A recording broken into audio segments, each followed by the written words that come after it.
Assalamualaikum, welcome to my channel Code Seekers. This is part 1 of my videos on practicing two-dimensional arrays in C++.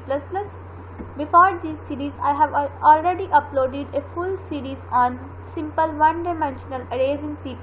In those series, we have discussed all the operations that can be performed on arrays. So, in this series, we will practice two-dimensional arrays. So, first of all, let's see how two-dimensional arrays are declared and dealt.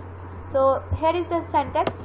First of all, we write the data type and then name, and then in the square brackets we write the number of rows and then number of columns. For example, if I have to declare a two-dimensional array of size 3 having 3 rows and 4 columns, I will write integer array name A and then in square brackets 3 and then 4. A two-dimensional array can be think of a table, like you can see here. It is like a table in which each cell have its unique address. Here it have number of rows and columns. First here we declare the number of rows and then write number of columns. Here 3 is the number of rows and 4 is the number of columns. Each cell has its unique address as first cell A of 0 and 0, 0th row and 0th column.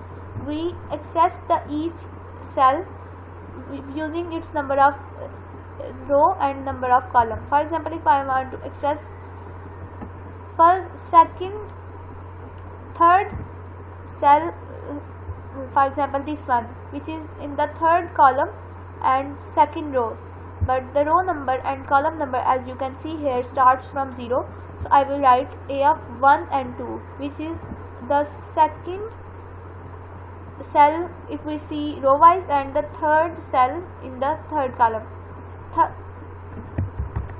as it's the third cell of the second row. So 1 and 2. So now let's perform some programming tasks using two-dimensional arrays to see how two-dimensional arrays work and where we can use them. Here we will perform problems like how. Task number 1 is how to write a program that asks user to enter size of matrix and then enter values and display transpose of that matrix. Now this is the main use of two-dimensional arrays, to perform calculations on matrices, like as to sum two matrices, to perform transpose of matrix, determinant of matrix, multiplication of matrix, etc. So here we will perform task number 1 to find the transpose of a matrix entered by user using two-dimensional array.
you for watching this video. Don't forget to like and share my video and subscribe my channel to watch more videos on C++ and C#.